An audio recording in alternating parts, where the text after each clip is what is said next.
出水个好。搁请解说2句，含你做参考。解说，解文说理。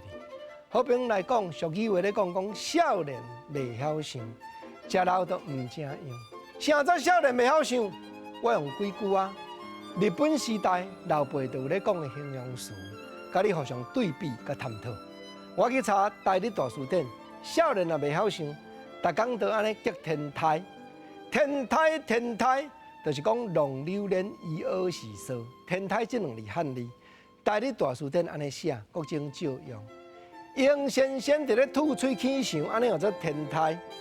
逐工天台四界游，少年未晓想。原因是对倒位来，就是讲伊无咧暗算未来，无咧拍算将来。啊，各种即个话，拢毋是我硬去编词典，毋是。社会我都捌听人讲吼，即个人安尼激天台，我再去对比啊，人日本时代词典都有记载，才会轻巧咧来遮甲你互相探讨。啊，你嘛知少年若激天台，来到中年来，就像郭靖啊呢，郭靖啊呐，郭靖啊，你敢无感觉讲我安尼真严命？吼，即句严命，我那真侪老辈有咧讲，咱去对比。大日大词典内底，我那有记载。这2字就是照字典的写法，命真业真操劳。